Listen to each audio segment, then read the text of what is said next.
Bienvenidos. Hoy vamos a desenterrar una de esas historias que muchos han intentado borrar de los libros, la de cómo el imperio más grande del mundo se convirtió ni más ni menos que en el mayor cártel de drogas del planeta, levantando su enorme riqueza sobre la adicción de millones de personas. Vamos a empezar con esta pregunta. Una pregunta muy sencilla, formulada por China hace más de 180 años. La respuesta de Gran Bretaña no fueron palabras, fueron cañones. Y esta pregunta, tan simple, fue el detonante de todo. Para entender cómo se llega a este punto, cómo una superpotencia mundial acaba siendo el mayor narcotraficante de la historia, solo hay que hacer una cosa: seguir el rastro del dinero. Y todo, absolutamente todo, empieza con un desequilibrio comercial gigantesco. A principios del siglo XIX, Gran Bretaña tenía, digamos, una adicción: el té, la seda y la porcelana de China. El problema, claro, era que China era prácticamente autosuficiente. No necesitaba casi nada de los británicos. Bueno, casi nada. Solo quería una cosa a cambio: plata. Esto creó un agujero económico brutal. Pensemos en esa cifra: 2 millones de onzas de plata, cada año, saliendo de las arcas británicas y entrando en las chinas. La economía del imperio literalmente se estaba desangrando. Gran Bretaña necesitaba algo, lo que fuera, para darle la vuelta a la tortilla. Y la solución que encontraron, bueno, fue tan simple como aterradora.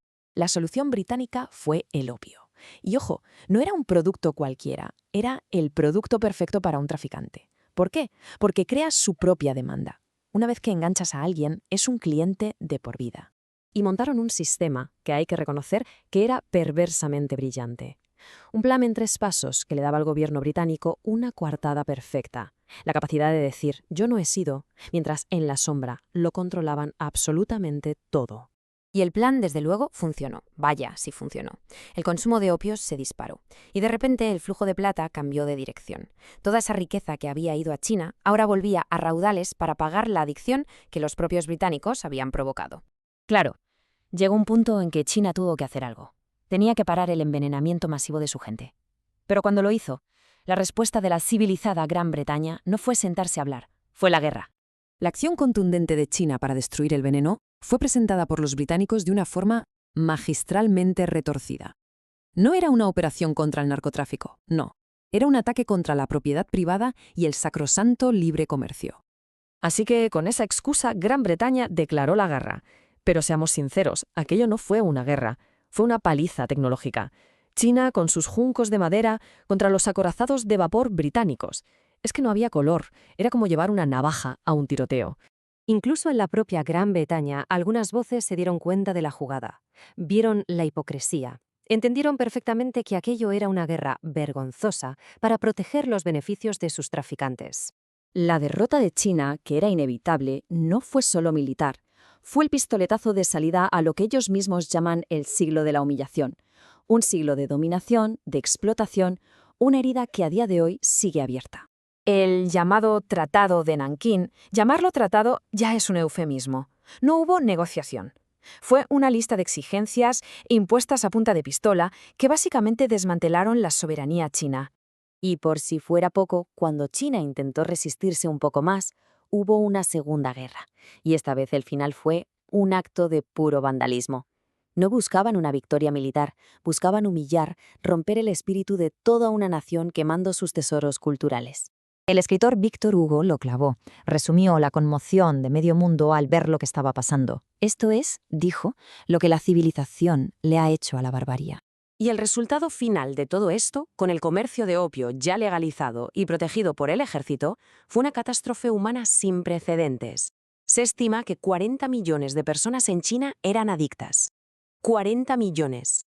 Pero claro, mientras un país entero se hundía en la miseria, al otro lado del mundo, un grupito de familias amasaba fortunas. Fortunas que desafían la imaginación y fundaron dinastías que, increíblemente, siguen siendo poderosas hoy en día. Y no hablamos de simples comerciantes, no. Eran auténticos capos. Los jefes de clanes familiares muy poderosos, tanto británicos como estadounidenses, que se hicieron de oro con este negocio de la muerte. La pregunta es, ¿qué se hace con tantísimo dinero sucio? Pues lo que se ha hecho siempre, blanquearlo, y lo hicieron a lo grande. Financiaron universidades de élite, hospitales, museos.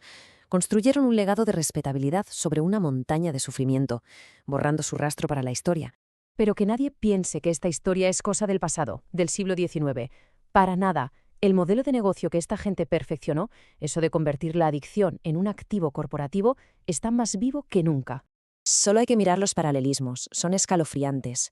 El imperio del opio de los Sassoon en el 19 y la crisis de los opioides de los Sackler en el 21. Cambia el producto, del opio en bruto al Oxycontin en pastillas, pero el manual de instrucciones es exactamente el mismo. La historia, como dicen, no se repite, pero rima. Y quizá su mayor victoria no fue ni siquiera el dinero, fue reescribir la historia. Lograron que sus nombres se tallaran en las paredes de bibliotecas y hospitales, que se les recordara no como los narcos que fueron, sino como grandes filántropos. Y todo esto nos deja con una pregunta final, una pregunta muy incómoda que sigue vigente. Si una fortuna nace del sufrimiento de millones, ¿puede un cheque, por grande que sea, limpiarla? ¿Puede la caridad borrar el crimen? Y sobre todo, ¿quién tiene el poder de decidir quién pasa a la historia como un villano y quién es recordado como un héroe?